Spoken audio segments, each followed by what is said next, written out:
The suppressant burned as it slid down my throat. I'd learned to swallow without flinching. 3 years of practice made the bitterness familiar, almost comforting. It meant another day of invisibility. Another day of survival. The marketplace buzzed around me, vendors hawking their wares while pack members moved through the stalls with the casual confidence of belonging. I kept my head down, arranging bundles of dried herbs with hands that never stopped trembling. Don't look up. Don't draw attention. Don't exist. The mantra that had kept me alive since the night my parents disappeared. You hear about the selection? The woman at the neighboring stall leaned closer, her voice dropping to a conspiratorial whisper. 3 days until the lunar festival. They say the Alpha King himself will attend. My fingers froze on a sprig of wolfsbane. The Alpha King. Even his title carried weight in the air, a pressure that made lesser wolves bow their heads instinctively. I'd never seen him, the hidden Omega who sold herbs in the lowest quarter never would, but I'd heard the stories. Everyone had. Ruthless. Powerful. Cursed. They said his wolf was monstrous, barely contained beneath human skin. That he'd killed challengers with his bare hands. That he searched for something he could never find, and that search had left him cold as the northern mountains. I forced my hands to move again. I'm sure it will be magnificent. The lie tasted worse than the suppressant. The lunar festival meant crowds. Crowds meant danger. Too many wolves in one place, their instincts heightened by the full moon's approach. Too many chances for someone to notice the girl who didn't quite smell right, whose scent was always slightly off despite the chemical suppressants. Magnificent. The woman laughed. It'll be a bloodbath. Every unmated she-wolf from here to the northern territories, all preening for his attention. Her eyes gleamed. Though they say no one's ever caught his interest. Not in 10 years of rule. 10 years of searching. I didn't know why that detail snagged in my mind like a thorn. As the sun climbed higher, the marketplace grew thick with gossip and speculation. The lunar festival. The selection. The impossible Alpha King who rejected every potential mate with the same cold disinterest. I packed my herbs carefully, counting coins I'd hidden in the lining of my worn cloak. Enough for another month of suppressants. Enough to stay invisible a little longer. The moon would rise in 3 days. I told myself I'd stay far from the festival, locked safely in my tiny room above the apothecary. I told myself destiny was for wolves with packs, with futures, with names that mattered. Not for orphans who swallowed poison every morning just to pretend they were nothing. But as I walked home through narrowing streets, something tightened in my chest, a pull I couldn't name, drawing my eyes toward the distant palace that crowned the hill. The moon whispered. And I pretended not to hear. Chapter 2. The Festival's Pull. I should have stayed home. The thought repeated itself as I pressed against the stone wall, watching the crowd surge toward the palace gates. Lanterns floated overhead like captured stars, and the air hummed with anticipation that made my skin prickle. The lunar festival had transformed the entire city into something otherworldly. Move along, girl. A guard's hand landed on my shoulder, pushing me forward into the throng. No loitering outside the gates. I stumbled into the current of bodies, my protest dying in my throat. The crowd swept me through the entrance before I could fight back toward freedom. This was a mistake.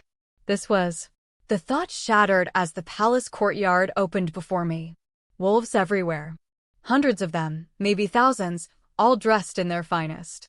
The unmated females wore gowns that shimmered like moonlight, their scents deliberately enhanced, sweet, inviting, desperate. The males circled like predators, their eyes tracking potential mates with calculating interest. And above it all, the full moon rose, heavy and silver. My suppressant chose that moment to falter. It was subtle, just a flicker of my true scent breaking through the chemical barrier. But in a courtyard full of wolves with heightened senses, subtle meant dangerous. A male's head turned in my direction. I moved quickly, slipping between clusters of people, keeping my head down. The apothecary had warned me the suppressants were weaker during the full moon, that I should stay inside, that. The drums began. Every wolf in the courtyard stilled. The rhythm was primal, ancient, pulling at something deep in my chest. The crowd parted like water, forming a pathway toward the palace steps. And then I saw him. The Alpha King. Distance did nothing to diminish his presence. He moved down the steps with the fluid grace of a predator, power radiating from him in waves that made every wolf nearby drop their eyes in automatic submission.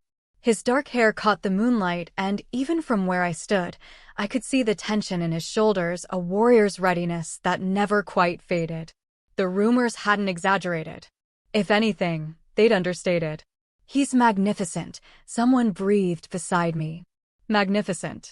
Terrifying. Cursed. The Alpha King surveyed the crowd with eyes that held no warmth, only the cold assessment of a ruler who'd found nothing worth keeping. Female after female stepped forward as tradition demanded, each one offering herself for consideration. He rejected them all without speaking.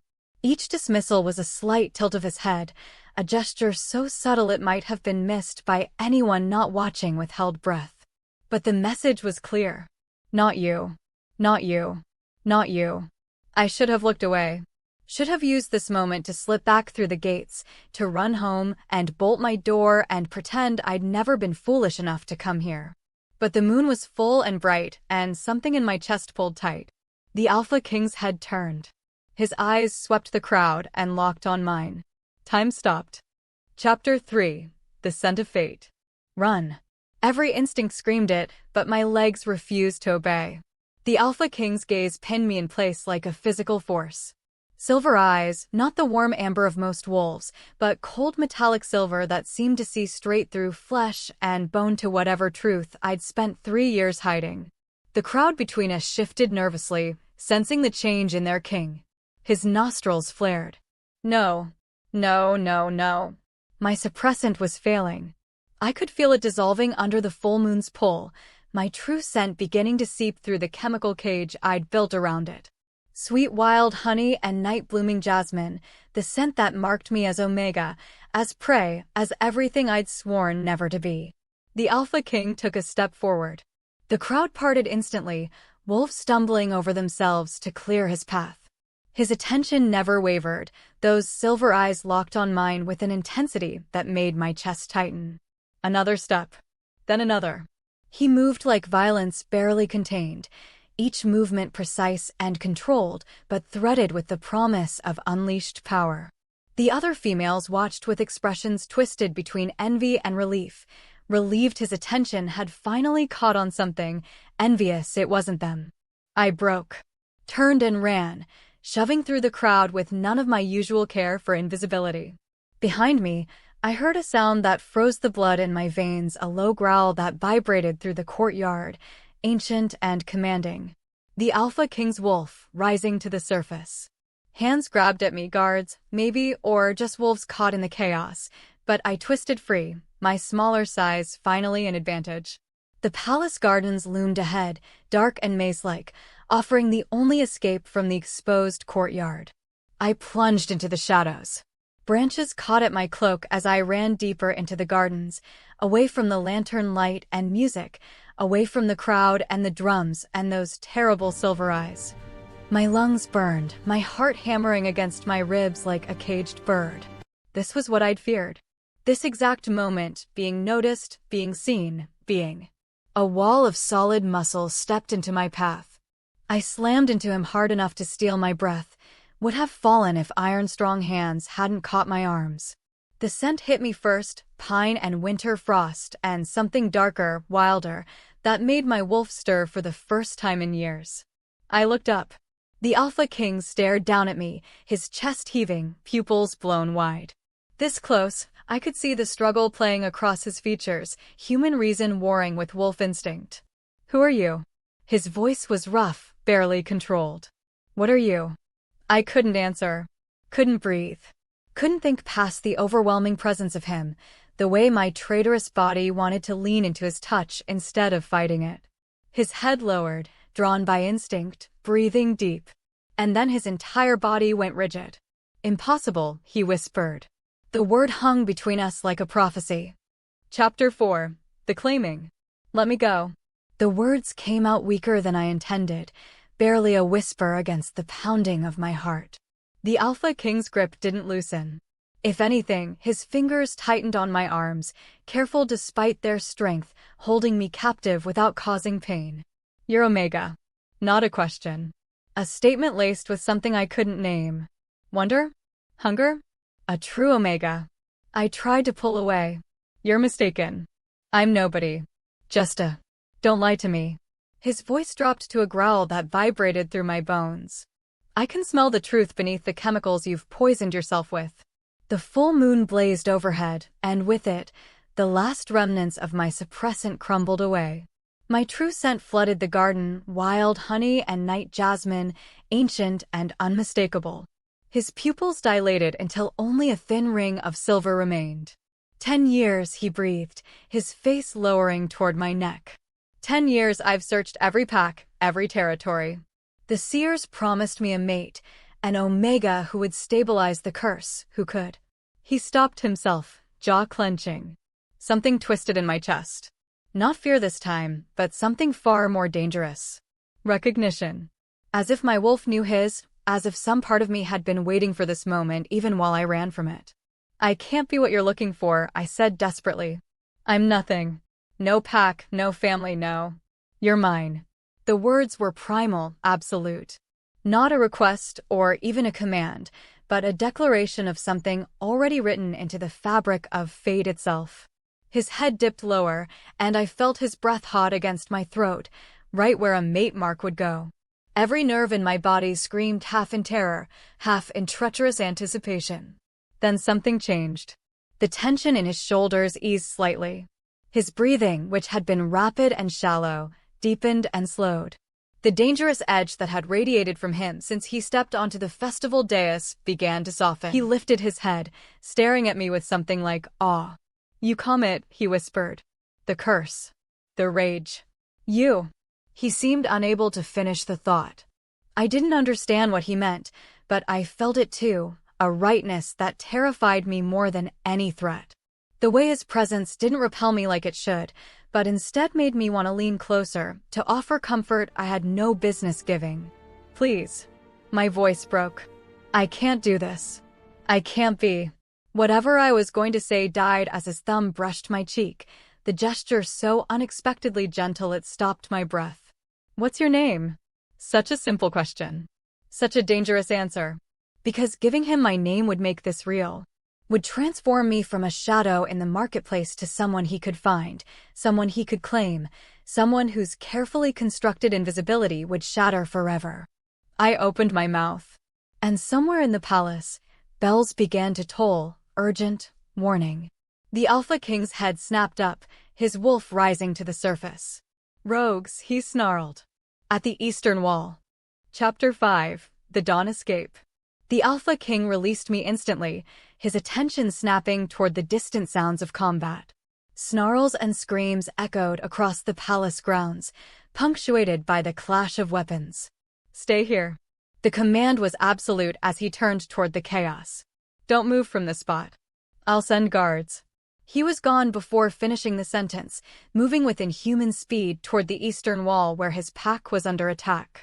I stood frozen in the garden, my heart hammering. Stay here. Don't move. The commands of an alpha weighted with power that made my wolf want to obey.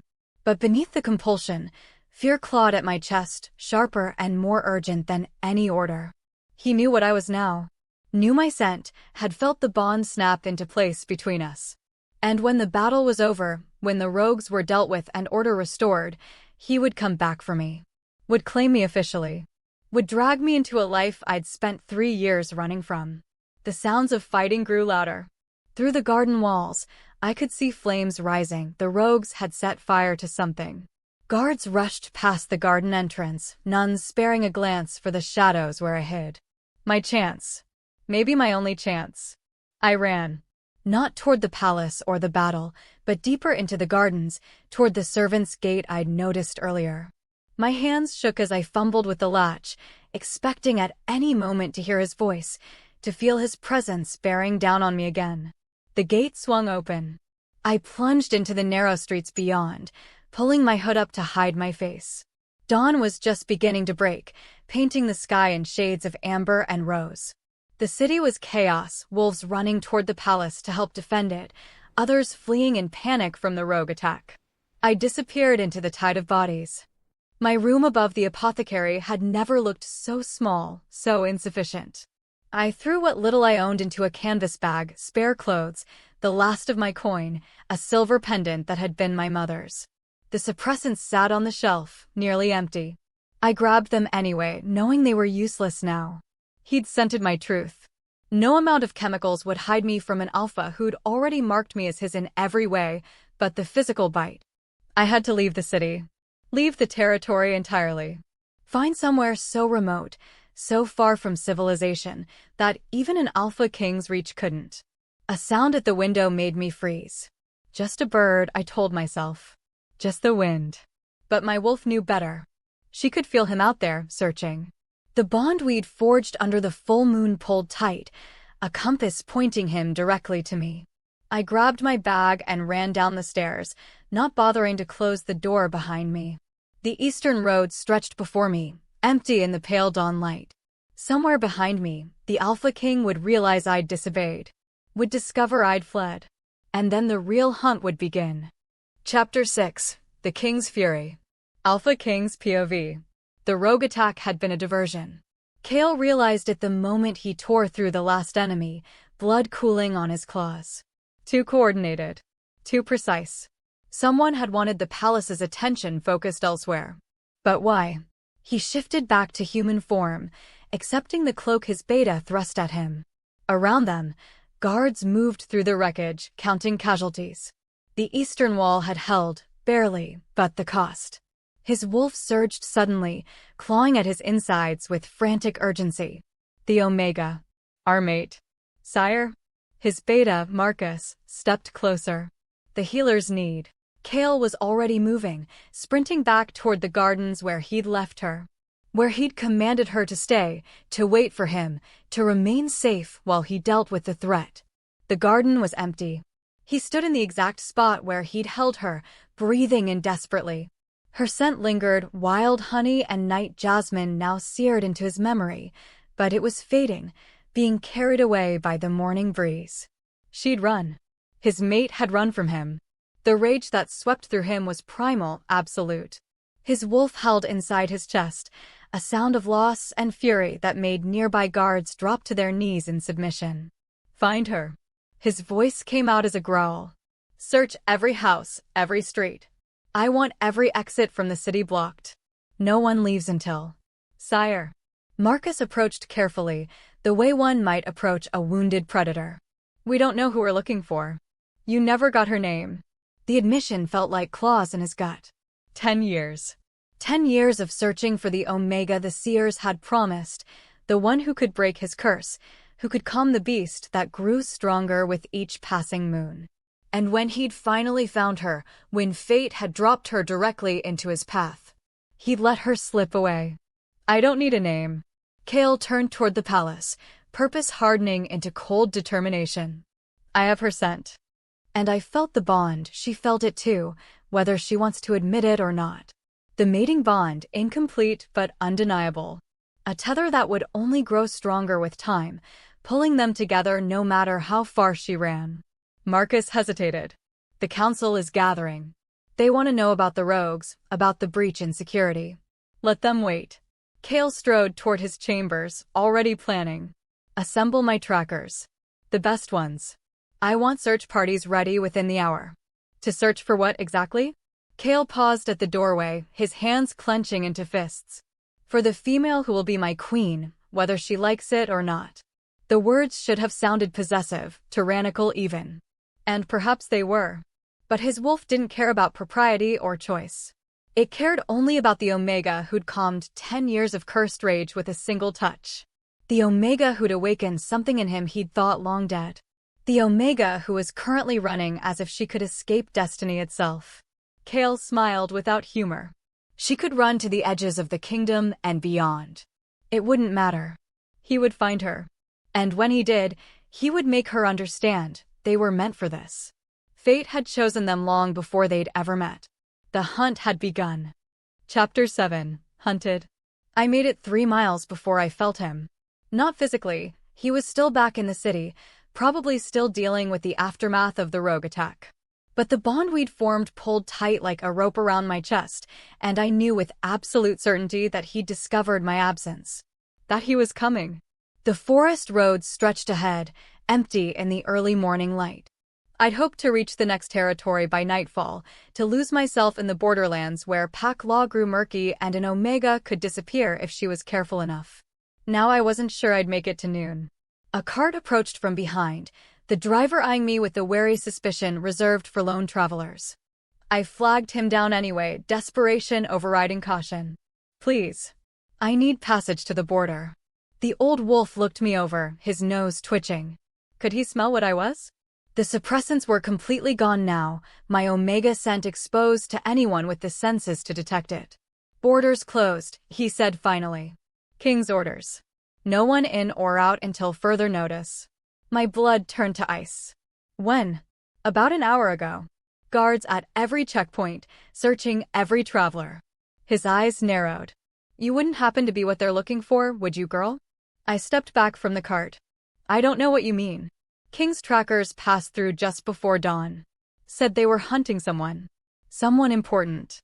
He leaned forward. Said there'd be a reward for information. I ran. Behind me, I heard him shout, calling for the guards, no doubt, ready to collect his silver for turning in the runaway Omega his king wanted so desperately to find. The forest pressed close on either side of the road. I plunged into the undergrowth, branches tearing at my cloak and skin. My wolf urged me to shift, to run faster on 4 legs than 2, but shifting would only make my scent stronger, easier to track. I stayed human and ran until my lungs burned. A howl split the morning air. Not close, but not far enough either. The sound of wolves on the hunt, coordinated and determined. Professional trackers, not random guards. The Alpha King's personal hunters. I changed direction, heading uphill where the terrain grew rockier. Water, I needed to find water to mask my scent trail, to buy myself even a few more hours of freedom. Another howl answered the first, this one from a different direction. They were surrounding me, herding me like prey. The trees thinned ahead, revealing a cliff edge. Below, a river churned white over rapids, too violent to cross safely. Behind me, the howls grew closer. I was trapped. The bond in my chest pulled tighter, and I realized with dawning horror that it wasn't just a connection, it was a compass. The Alpha King didn't need trackers or hounds. He could feel exactly where I was, the same way I could feel him drawing closer with every passing moment. His voice carried through the forest, amplified by Alpha command. Stop running. The words hit like a physical force, making my legs stumble. You can't escape me, little Omega. Come back willingly, or I'll drag you back myself. Chapter 8, Captured. I didn't obey. Instead, I turned toward the cliff edge, calculating the distance to the water below. Dangerous, possibly fatal, but at least it would be my choice. Don't. His voice came from directly behind me now, close enough to make me spin around. The Alpha King stood at the tree line, flanked by 4 massive wolves in their shifted forms. His trackers, I realized. His hunters. But my eyes locked on him alone. He'd changed from his formal festival attire into practical hunting leathers, his dark hair wind-tousled and his silver eyes blazing with barely contained fury. Blood still stained his hands, rogue blood, from the battle he'd left to chase me. Step away from the edge. Not a command this time, but something closer to a plea. Please. The word surprised me. Alpha Kings didn't say please. Why? My voice shook despite my attempt at bravery. So you can drag me back to the palace? Lock me away? Force me to. Force you. He moved closer, each step measured and careful, as if approaching a spooked animal. Is that what you think this is? Isn't it? His jaw clenched. Behind him, the trackers shifted nervously, sensing their king's emotional state. The air felt charged, dangerous. I have searched for 10 years, he said, his voice rough. 10 years of every seer, every oracle, every moon priestess telling me the same thing, that my curse could only be broken by a true Omega. That fate had chosen someone for me. I didn't choose this. I gestured between us, at the invisible bond pulling us together. I didn't ask to be your solution. Neither did I. The words exploded from him, raw and honest. Do you think I wanted to be cursed? To feel my wolf growing more unstable with each passing year, knowing that one day I might lose control completely and slaughter everyone I've sworn to protect. I blinked, shocked by the admission. He continued, softer now. And then you appeared. One moment in the garden, one breath of your scent, and for the first time in a decade the beast inside me went quiet. His eyes held mine. You calmed what nothing else could. You gave me peace I'd forgotten existed. So I'm what? Your treatment? Your cure. You're my mate. He said it with such certainty, such finality. Whether either of us chose it or not, the moon goddess bound us together. I felt it.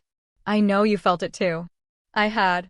Standing in his arms, I'd felt the rightness of it, the way our wolves recognized each other at some fundamental level. But that didn't make it less terrifying. I can't, I whispered. I've spent 3 years learning to disappear, to be nothing, to survive by staying invisible.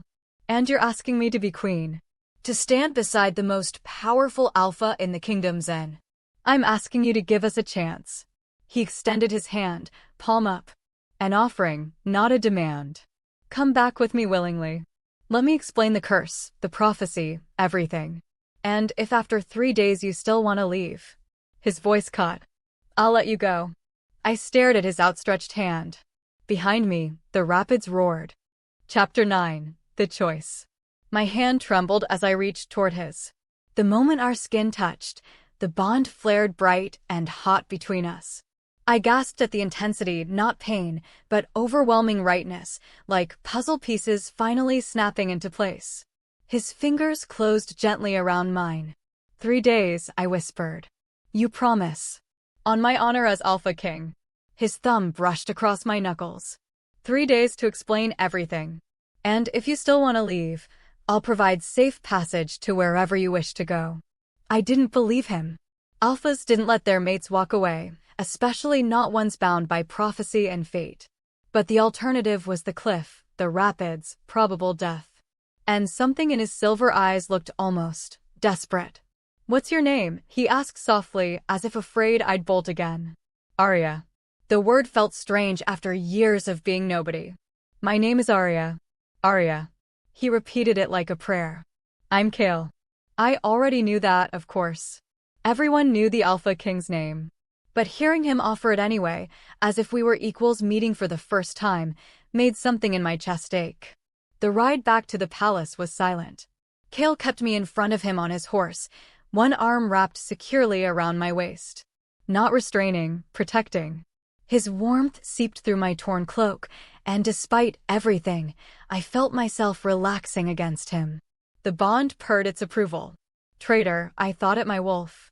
But she didn't care about logic or fear. She only knew she'd found her mate. The palace was still in chaos when we arrived. Guards rushed about, servants cleaned blood from the courtyard stones, and everywhere wolves whispered about the rogue attack and the king's mysterious hunt. They went silent when they saw me. Saw us, the Alpha King returning with an unknown Omega cradled protectively against his chest. Sire. Marcus appeared, his expression carefully neutral. The council demands an audience. They want answers about. Tomorrow. Kale didn't slow his stride toward the royal wing. Clear the West Tower. Post guards at every entrance. No one disturbs us without my direct permission. The West Tower? Marcus's eyes widened. But that's where my mate will stay. Kale's tone brooked no argument. Comfortable chambers, well guarded, with everything she needs. My prison, I thought.